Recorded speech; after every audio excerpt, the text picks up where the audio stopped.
Welcome, everyone, to this episode of the Expansive CEO podcast. I'm your host, Hannah Chapman, and today we're going to talk about course creation and AI. We're going to have a whole discussion around how do you get your expertise out into the world, especially in this new creative space, disruptive space that is the AI landscape that we're all navigating together. And my guest is someone I got to meet recently in person at an event. So much fun. It was such a good event. I'm so thankful that we got to meet and we get to connect and get to talk further here. So, Jasmine Jonte is my guest. She is a sought after expert in course creation, online learning, and client experience, known for transforming expertise into engaging, revenue generating programs. She's worked with mission driven individuals and companies like Candy Valentino, Nick Bradley, and Success Enterprises. So I'm going to let you continue. Tell me more about who you are, how you got here, Jasmine. And thank you so much for being here. Where are we going? Let's go. Yeah, thanks so much for having me. It's quite a delight. And yeah, my background is in education. Lifelong learner, lifelong teacher. I had an award-winning teaching career in Detroit, Michigan, at the lowest performing school in the country at the time. And I loved my kids. I loved seeing them grow personally and also, in their knowledge and their skill set. And I got to a point where I just realized that I needed to leave teaching for me. I went into teaching to give back, and I felt like after 4 years, I needed to leave for me.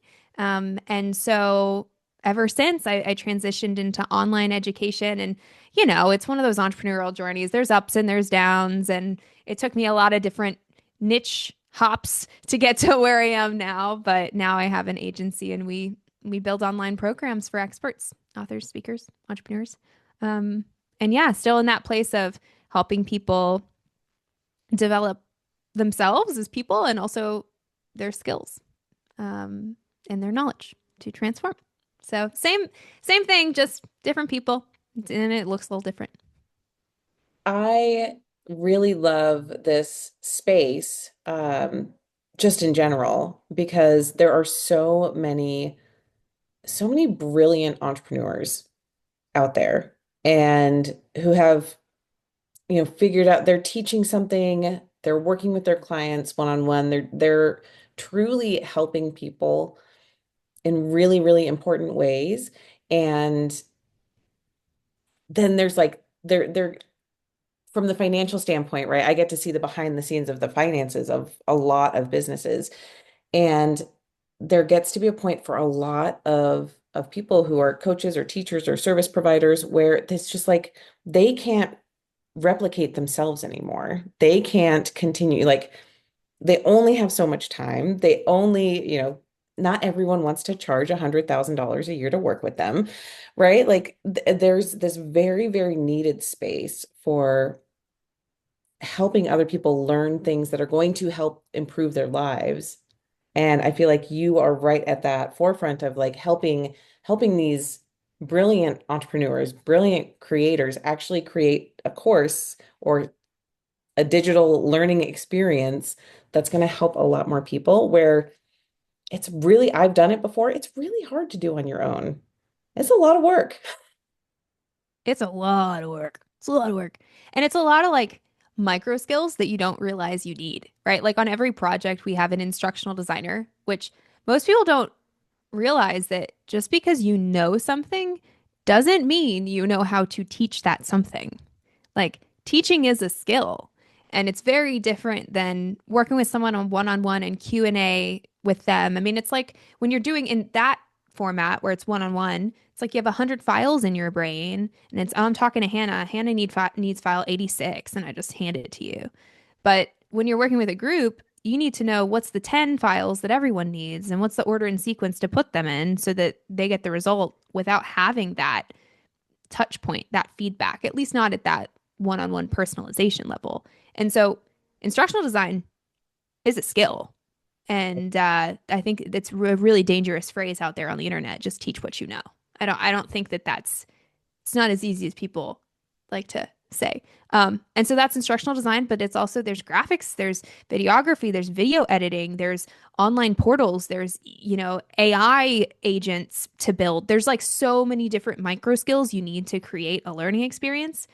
And like me, even with a background in education and a degree in education and building all the programs, like I don't even have all of those skills, which is why I have a team who has all those skills. So I commend anyone who does it themselves in any fashion because it's just completing it is a huge accomplishment.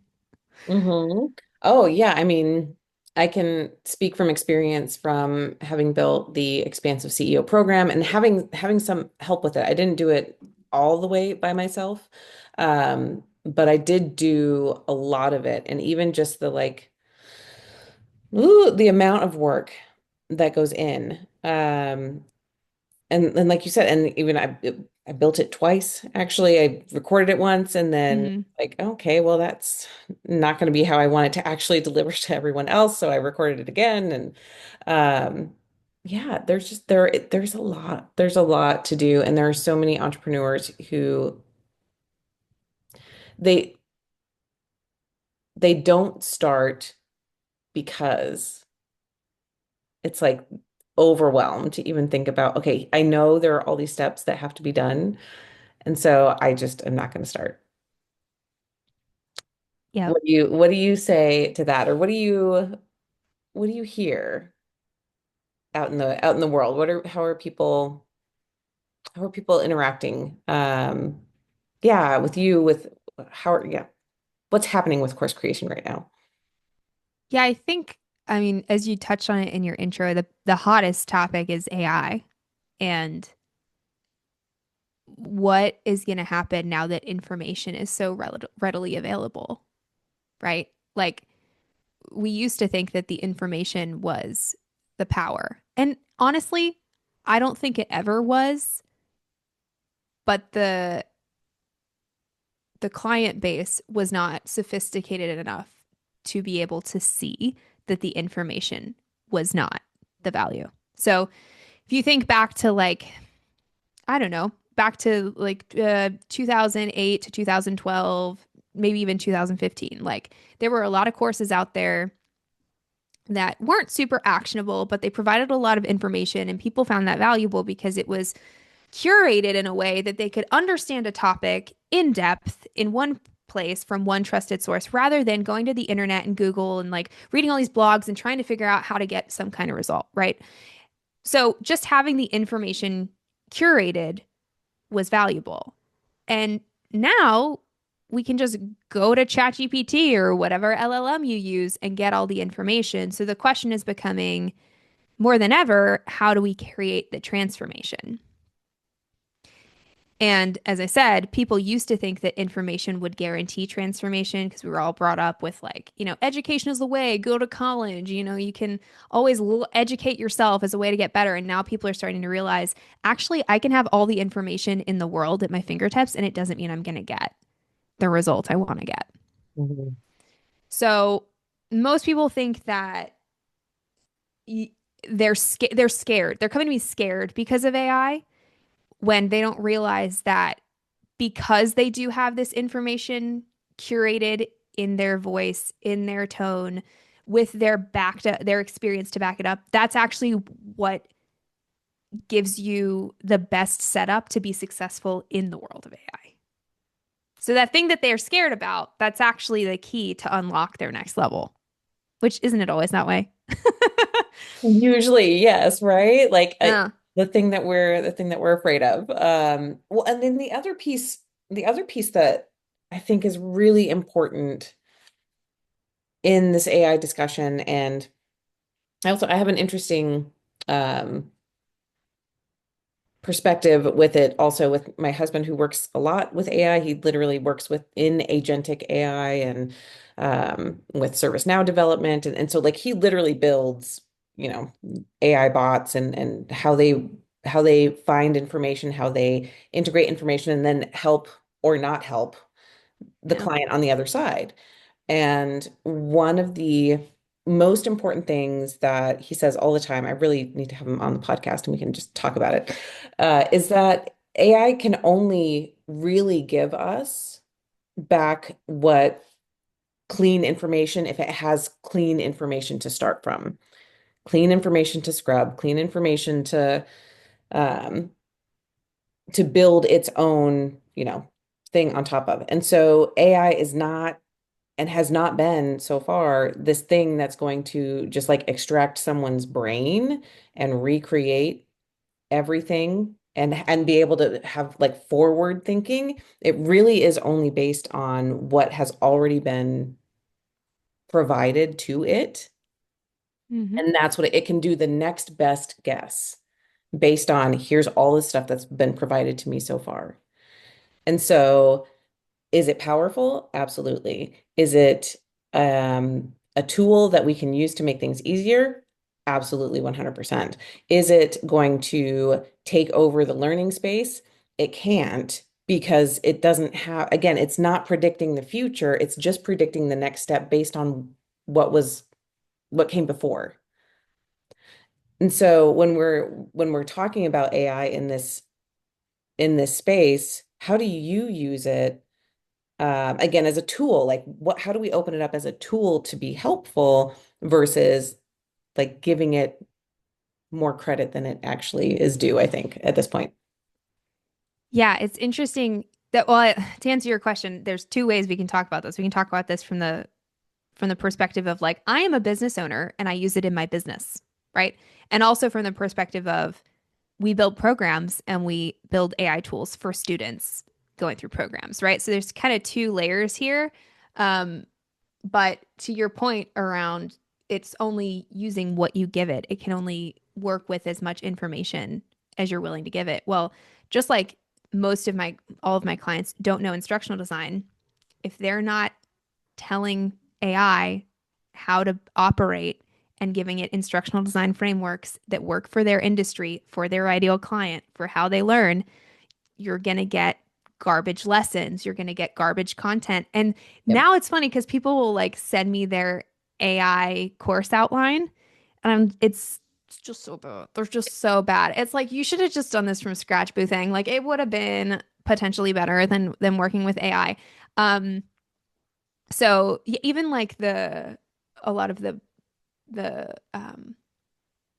forgetting the names of them now, but like the Kajabis and the Teachables and the Thinkifics, right? They often have AI tools baked into it. Even those are terrible. Right. Like those are bad. So yeah, it really is. You're right. It's all about training it, and from the perspective of how we integrate this into our clients' programs, we are doing things like custom GPTs, coach clones, dashboards, like vibe codings and things like that, that are tools that leverage the client's expertise and their client stories and what they know works to help the students implement faster. It's really, it all comes down to that is like, how can we leverage AI to create tools that allow them to implement faster and better from the start rather than like struggling through whatever the exercise is, let's say. So yeah, that's how we're using it with a lot of our clients. Does that make sense? It does. It does. And so I hadn't created a custom GPT before until just recently. And someone who did kind of a marketing breakdown for me Yeah. showed me how to take it and create like this big prompt into a custom GPT. So I just had that experience like 2 weeks ago of trying that, doing that for the first time. And then it really is interesting what it can give back to you when it has like, okay, this is the document that we are basing everything off of, and then create, a marketing piece for Facebook or Instagram off of this particular piece. Super powerful. And then you edit it. You don't leave it. You Yeah. don't just copy paste. Nope. But it is a really good starting point and a really good tool if you use it that way versus what I've what I've seen some people trying and different companies, like even big companies trying, um, to have AI like build something 100% on its own just through prompts. And it's like, it's not, like you said, this is real bad. Real bad. It's That's not real bad. good. That's not good. Yeah, I think that's a huge part of it is just like you said, like some of our favorite custom GPTs are working with clients who have a huge body of work, right? And then we're developing the agent, we're developing the knowledge base files to train it, and we're testing it, and we're playing with it, and we're seeing how it works so that we can improve it over time. I mean, but it's pretty, I mean, like I'm thinking about one of our clients we work with, it's Biddy Tarot. It's the world's leading tarot education company. Cool. Okay. And so we've created agents around like the tarot card meanings. So if you're pulling cards and you're, I don't know, doing a spread about how can I support my family this week, right? And you pull a card and you don't know what it means, you can go and talk to that agent and say, "Hey, I pulled the Ace of Cups and related to this. What do you think it means?" And it will give you the meaning of the Ace of Cups and it will like kind of help you and guide you and then give you reflection prompts at the end and upsell you into programs.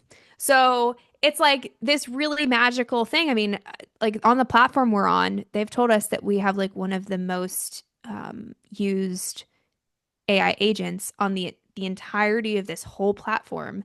And I think it's because we trained it well and it's highly applicable and there's repetitive use involved, right? Like it's not something like I don't know, like you just had me put my bio in here. If we had like a bio creator, I would use that GPT once and then probably not go back to it for a year until I'm ready to update my bio. But this has repetitive use, so the tarot card meaning one. So I feel like you're right. Like it's what you mentioned, that's used in your business. So powerful, especially for your repetitive tasks that, you've got to do content every week, right? But then it's the same thing with the clients. And we're creating programs for their students. What's the AI agent that they're going to go back to over and over and over again? And they're like, now they're really indoctrinated in your brand. They're like, I can't leave Hannah because I got to keep access to that custom GPT she's got, right? So powerful. Yeah. And I'm Uh, sure they're really good. I mean, this is another one that I probably could do myself, right? Of all the, again, all of the things that I've taught, all of the documentation that I have around human design and gene keys and how they come together and all of that, like it's taking that knowledge base and work that I have already done, already written down and bringing it in, right? And like, mhm. okay, like let's put that into a database, which I mean, 20 years ago, 30 years ago, like that would have been like a dream. Oh, you can just take all that stuff that you've already done and put it into one place and have it like be able to search and codify. Like, can you imagine the amount of software, like programming that would have taken just 10 years ago? And back then you'd have to like type keystroke every code, every line of code. And now it's just you work with AI and it will create the code for you. Insane. So it's So nuts. yeah, so then let's stay on that for a minute then. So for the person who is listening who's a little bit worried, maybe like looking like at their business and wondering, okay, what's the next step? And I'm maybe feeling a little bit nervous about is AI gonna like make this irrelevant? What do you say to them? I say that it's a gift that they have this awareness of how this is going to potentially change the landscape in the future now because it's still early, y'all. I know it doesn't feel like it's early, and I don't know how you feel, but I think it's still really early. Yes.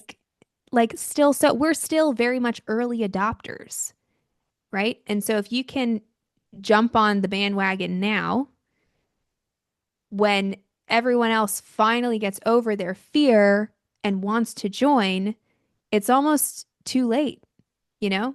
So, so yeah, I see it as a huge benefit even if it's in your awareness right now because it means you have the potential to be maybe the first in your space to adopt it and go for it, and now it becomes something unique that other folks are going to be trying to replicate you in the future, but you'll have already been where they're trying to go.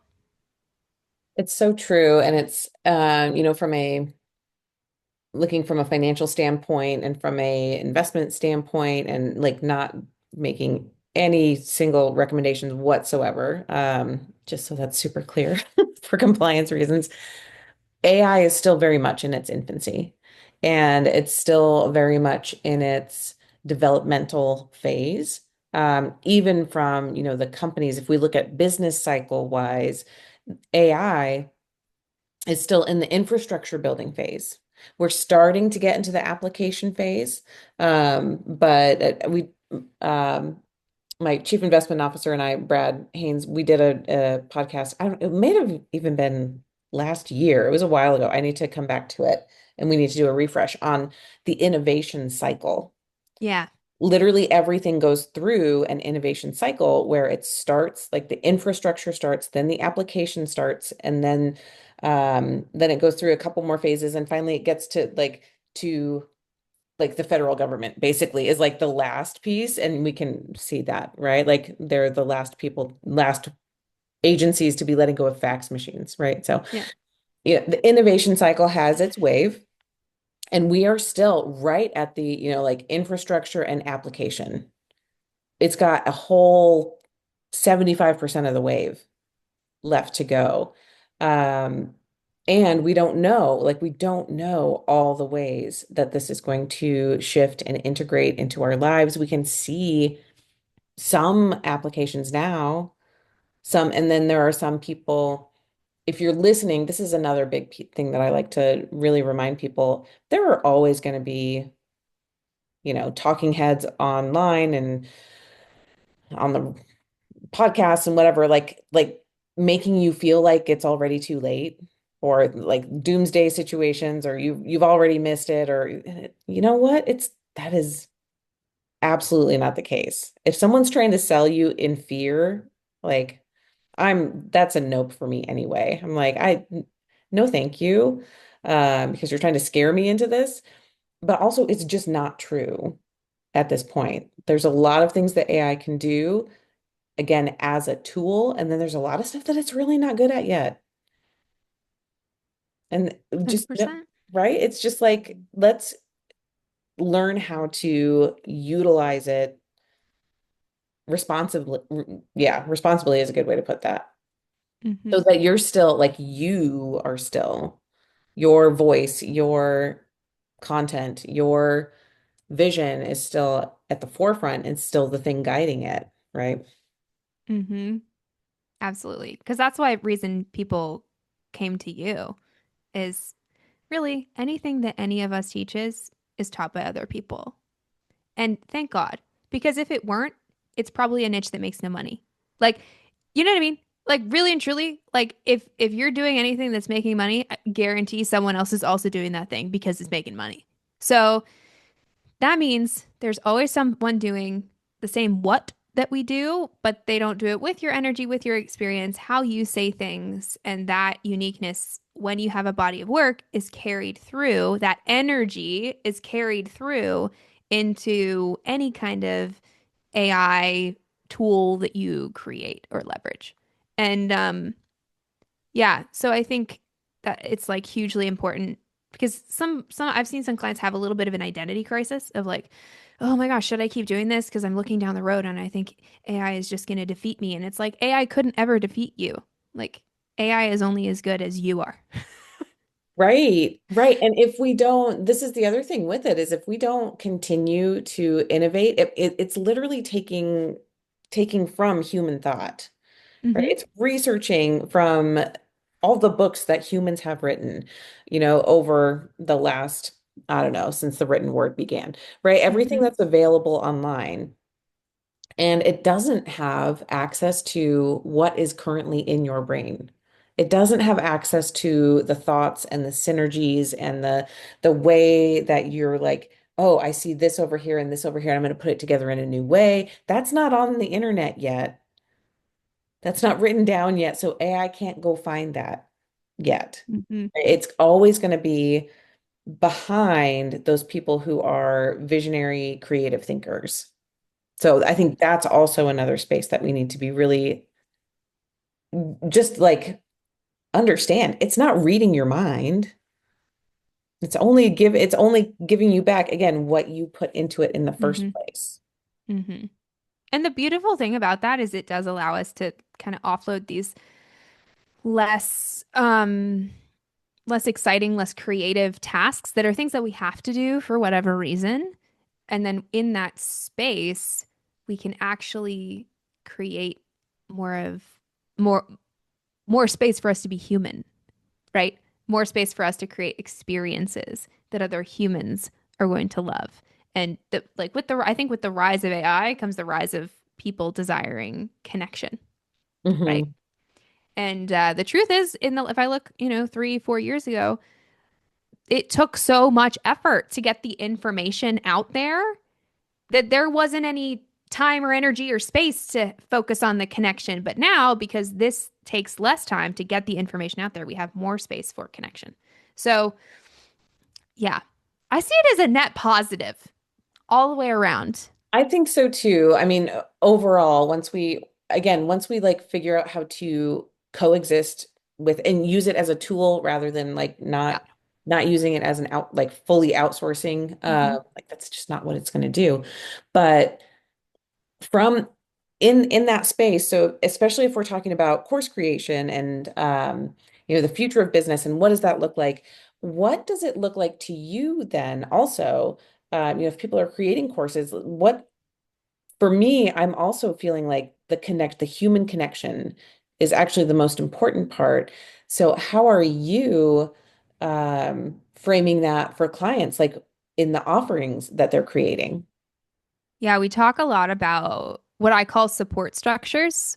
So, in any kind of program, there's a result that the student that the client is looking for. And we want to make the informational element of that, right? The curriculum, the course, whatever that may be, as succinct, short, and clear as possible. And AI is really, it can help you do that, right? And then surrounding that are the support structures. And that can be one on one, that can be group, that can be in person, that can be online. It can be a million different things. Um, but putting more intention and preparation like into those support structures is what I'm finding work. So remember back in the day where it was like every program you bought had like one call a week for 60 minutes that was a Q&A call. Hmm. And that used to be like awesome. Well, it's not the case anymore. Like people want to know what's the purpose of the call I'm joining? What's the plan for the call I'm joining? How is this call being facilitated? Is there an integration element toward like not just what I'm doing, but who I'm being? People are more sophisticated and savvy nowadays. And so that requires the creators and the folks that are leading these programs to also lead themselves in the training and development they're getting to provide those kinds of experiences. Um, so yeah, I see a lot of that shifting just with the standard of the client in terms of what's being provided inside of those support structures. I've heard it, or people refer to it as hybrid, like Hmm.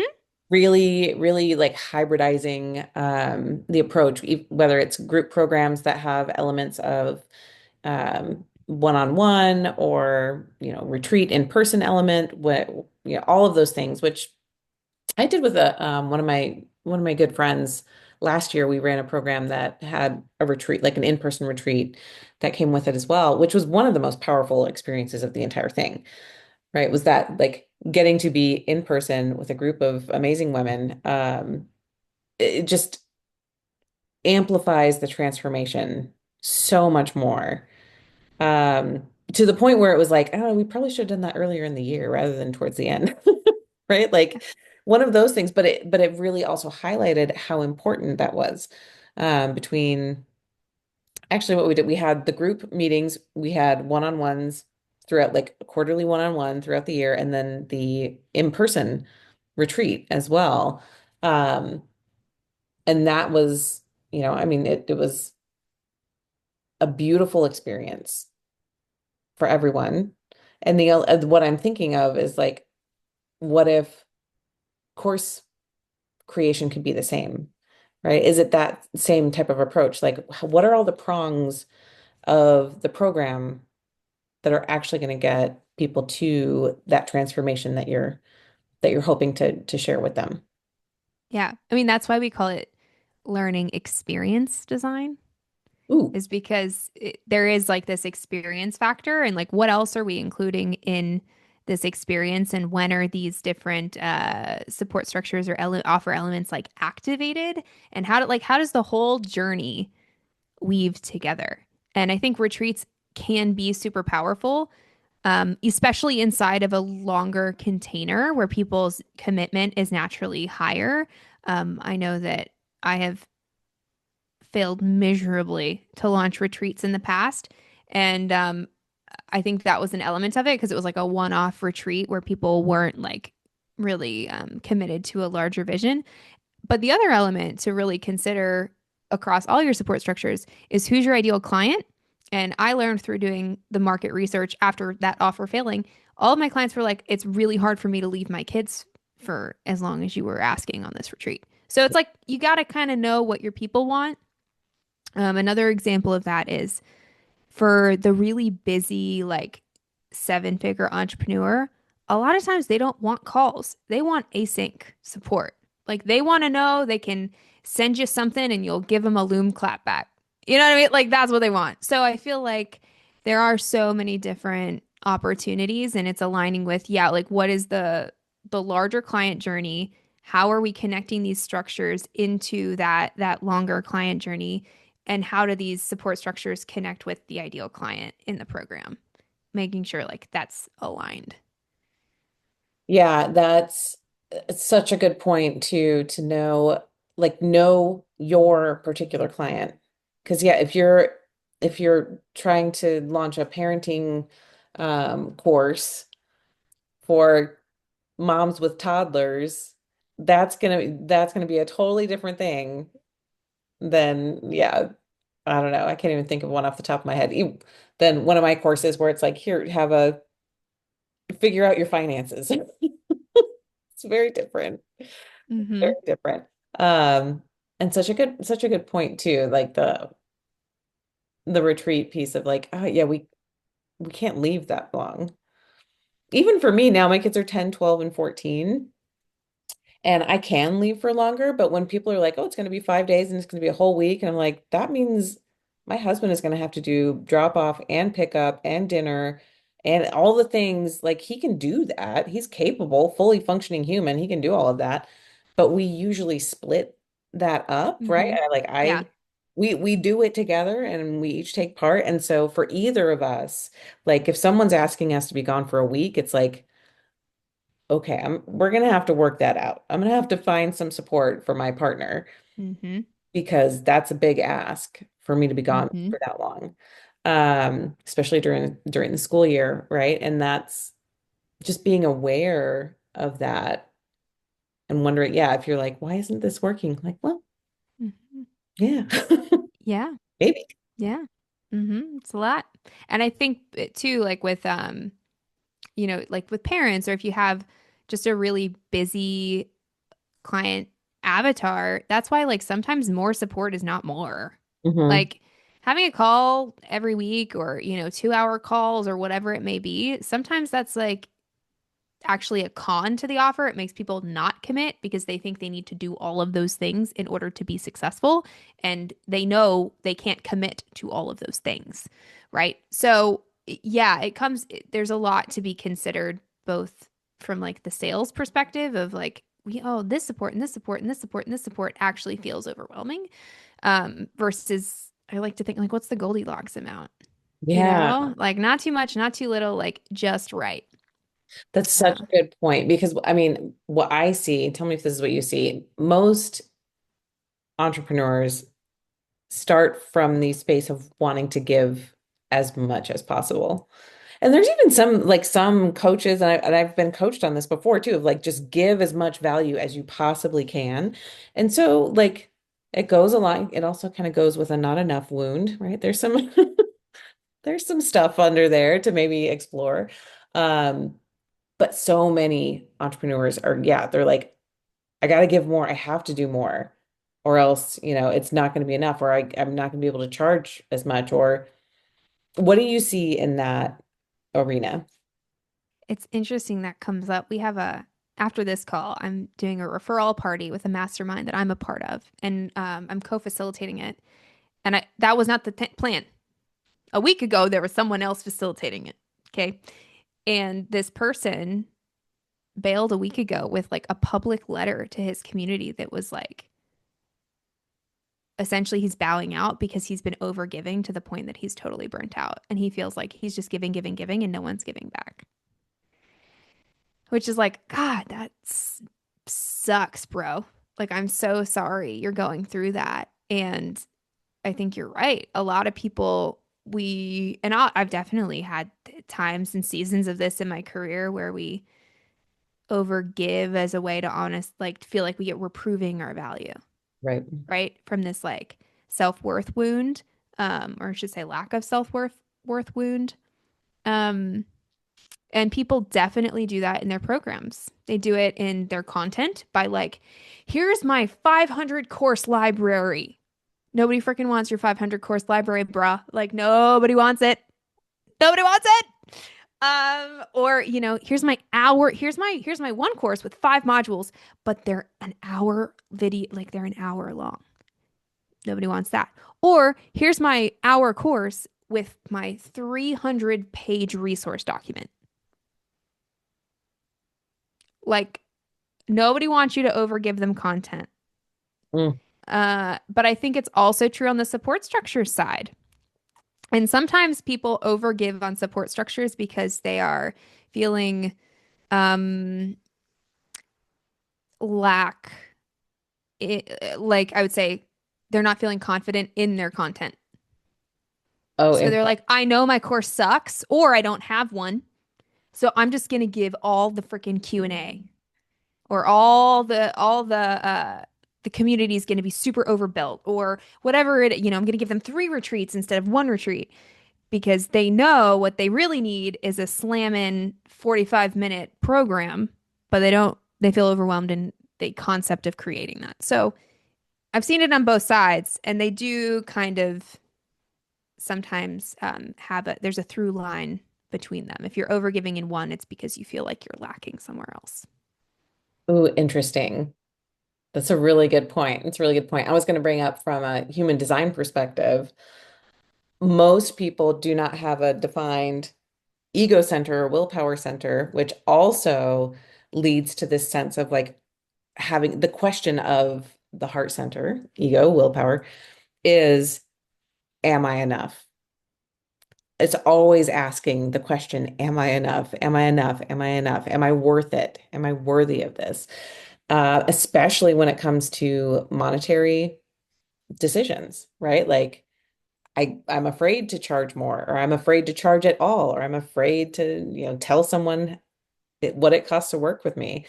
And what's funny is it's not all, but such a high percentage of the clients that come to me. I have a defined ego.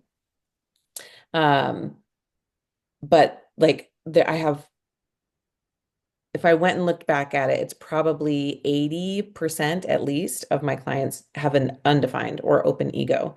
And so they have a really hard time, or historically have had a really hard time with pricing their services and being able to feel good about that. So I mean, I'm sure that comes up for you too with people like pricing their courses. Like what comes up a lot around that? Oh my gosh, it's always a question. Will you tell me how to price? I also have an open ego Fully center. open? Fully open, baby. Uh, and so most people are attracted in terms of my human design. I have a defined crown. I don't know all the names, but the first three. Actually, Okay. I'm defined all the way down. The first five Oh my top gosh. down are defined. And so people are usually open somewhere up here, and Mhm. then I'm filling that in for them. But that's a huge part of it is they're just like, I just need to know what's good enough. Like they really want a good program that they can be really proud of, and they just don't know where the line is of like, and it's good enough now. And I don't know if it's in our design as a team or if it's just our experience with like knowing what good looks like, that we can very clearly give them like a, yep, thumbs up. Like this is good enough. Like you can relax now. Mhm. And just the direction in that they love and they're attracted to us for. I'm very curious. So I have a CMO, and she actually does like the marketing VIP day with them to help them outline the offers in their brand, the signature offer, all of the pricing, all of the guarantee elements about that offer, and then, the marketing funnel strategy plan, right? Like she does that. And now you have me questioning, is her ego, she's a manifester. Oh, unless well, she could still have a defined ego. That would be So interesting. I'm curious to see, because I do have clients who've said to me, like, I never thought I could charge $5,000 for this. And Bailey, who's our CMO, told me like very face affect almost, just like emotionlessly was like, yes, you can do that and it will sell. And then like they go launch it. On the They're way. like, I can't believe it's selling at 5,000. But because she said you can do that, for whatever reason with her, they trust it. And Well, she's got all the experience and the cred and whatever. So that I'm sure plays into it. But yeah, that's really a curious thing to think about, isn't it? I mean, it really is. And so, I mean, I'm sure the answer is actually like, what's your market? Where is what is the price point that is going to make sense for your specific ideal client avatar, right? Like there's so much that goes into that. Yeah. Uh, and the emotional piece of yes, you can charge that. How many are you trying, like part of it from my perspective too is, well, how many are you trying to sell? Oh, yeah. Like that's a And there's, big. yeah. And there's a lot of often, like kind of the flip side is they'll come in thinking, okay, I want to charge $5,000 for this. And then we actually build it. And they're like, I can't charge less than $10,000 for this, because they just don't have, if they don't have confidence in the program that they're selling, because up until now it was completely on them to do it themselves. Mhm. And now that they've worked with an expert, it's like, holy cow, yeah, there is so much value in this. People will often double what they thought they were going to charge for it because now they believe in the thing that they built, right? Hmm. So, you know, so cute. It's so So cute when they special. do that. I love it. Well, Jasmine, thank you so much for coming and talking to me about all of this. If someone is listening and they're like, okay, yes, I've been trying to get this course out of my head and onto the computer where someone else can buy it, or they have a course and it's not selling, it's not doing what they thought it was going to do. How do they get a hold of you? How can they find more about you? Well, you can go to our website. It's www.creation.co. There's an 8 in there, so you should probably just look at the show notes. You can do that. I'm also on Instagram and I'm on YouTube. YouTube's really where I share content, so you can find information about us there and just reach out. Like you can send me an email, friend. Send me an email. That works too. And yeah, I mean, it's like such a pleasure to get to work with so many amazing experts who have such a capacity for impact, and they literally just need the vehicle to Mhm. unlock how many people they can transform and themselves in the process. Because when you decouple your time from your income, wowee, is that an identity shift? Yeah. Um, so yeah, thanks again for having me. It's been so fun to chat with you. It's such an important topic. It really truly is. And the last piece that you just said, I mean, it's something that so many people are looking for is like, yeah, how do I stop trading my time for money? And it is such an important part of the journey of entrepreneurship.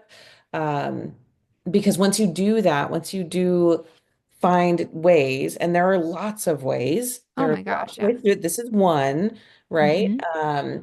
There are lots of ways to do it, but once you do decouple those, where it's not every single dollar I make is based on how many hours I'm working, it frees up to what we were talking about before. It frees up so much space for creativity. It frees up space for connection, for human connection, which we all need.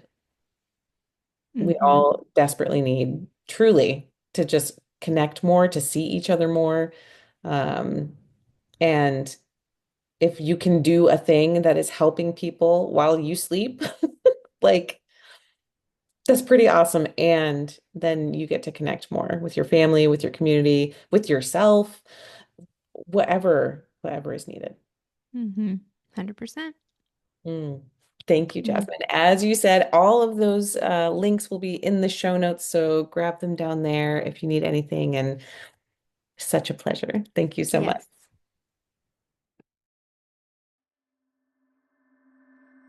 That's it for this episode. Thanks for listening, and be sure to like and subscribe. And again, if anything resonated with you from this episode, I would love to hear from you. Email me at Hannah, HANNAH, at expansiveceo.com and tell me about it. And if you're ready for your greatest expansion, you can find ways to work with me at expansiveceo.com and at x2wealthplanning.com. That's X, the numeral 2, wealthplanning.com. So until next time, remember that there is enough, you are enough, and your birthright in this lifetime is to be expansive.